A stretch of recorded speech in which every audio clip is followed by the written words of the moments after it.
As we all know, political ads are dominating this week's controversy in advertising. The Get Up group, which has been campaigning against Tony Abbott in his Sydney seat, bowed to pressure and removed this online advertisement. It portrayed Mr Abbott as an onion-eating, climate-denying lifesaver who refused to save a swimmer. Look, I think you'll find that the science isn't settled on that. What? Do something. Why should we act first? I think I've given you the response you deserve.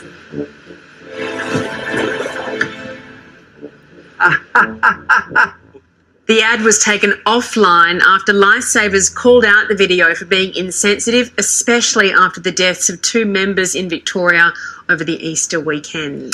Let's bring in our Masters of Spin advertising experts, Matthew Bywater in Sydney and Adam Ferrier in Melbourne. Good morning to you both. Matthew, there are some people you just can't mock, and in this situation with the timing, lifesavers we know hold a very special place in the hearts of Australia, but even more so than that, the timing was just terrible. Timing absolutely terrible. Lifesavers, first responders, teachers, anywhere in the healthcare industry, you leave them alone. I kind of question too, we're attacking Tony Abbott on lifesaving volunteering was a smart move. I get the wit. I love the ad. I think it's quite humorous. Yes. But apart from the fact that it's offensive, but attacking on volunteering, I don't know if that's a smart idea for them. That's actually something that he has done for many years with the lifesavers and the RFS. Adam, with these Get Up ads, does it get to a point where they become counterproductive for both sides, both the Get Up ads attacking Tony Abbott and the other ads, attacking Zali Steggall?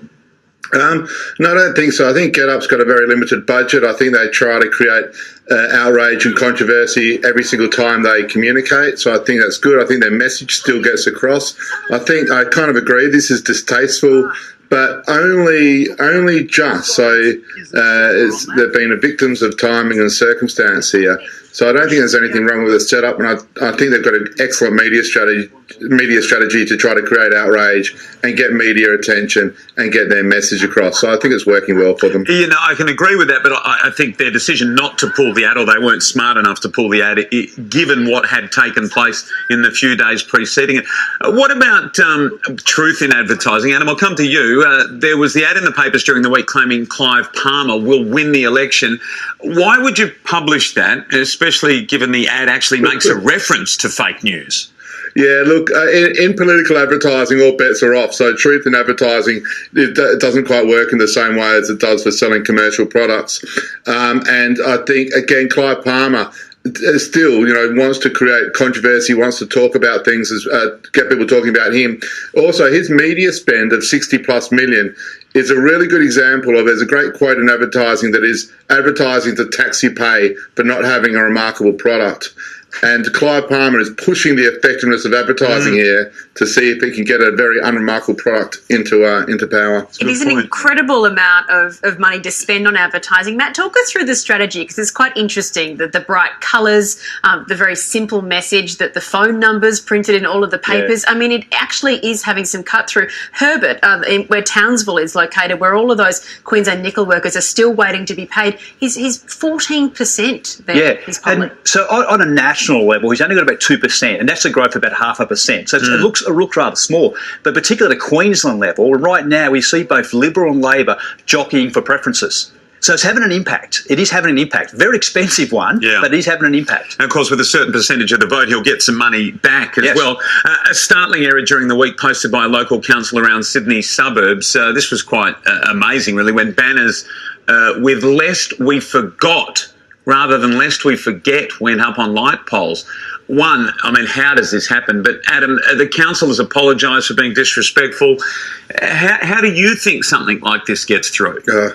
I'm surprised stuff like this doesn't happen more often, to be honest. I think we're all so busy. There's so little time to do everything these days that typos and checks, it's all just becoming more and more mistakes in everything that you see out in the world. So in the bigger scheme of things, it's one vow. They've come out and apologised straight away. Let it go. And Matthew, you mentioned those groups that you have to be very careful of mocking or, treating disrespectfully in advertising. The Anzacs is definitely one of those. Yeah, definitely. But going on what Adam said, the council actually apologised straight away, took them down. And the RSL, a great response, said, yeah, we understand it was a mistake.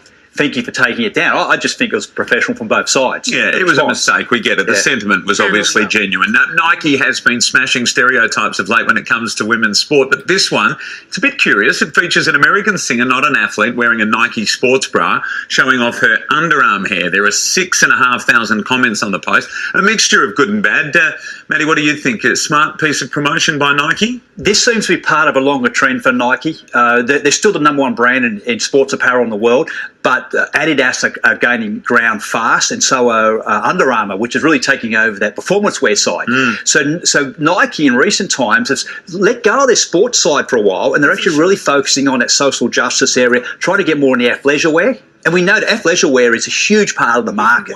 More people want to look like they go in the gym than actually go to the gym. Yeah. So. And they're really sending a message through all of their advertising, aren't they, Adam? And Nike really jumped aboard the Me Too movement as well. So very quickly, a good strategy. Yeah, up until a couple of years ago, Nike were really struggling with women's market. They've kind of proved to be part of the Me Too movement in quite a successful way. I cannot believe that people are outraged by a few bits of underarm hair. It's phenomenally ridiculous. We've all got it, haven't we? Yeah, Adam and Matthew. I should have checked. Adam and Matthew, thanks for your time. Good chat this morning, guys. Cheers. Great to see people of different bodies and sizes, diversity, and all sorts of body coverage. Absolutely, good point. Coming up on Weekend Sunrise, the last man to walk on the moon. As we approach the 50th anniversary of the first landing, he talks about the mission that almost failed on the lunar surface.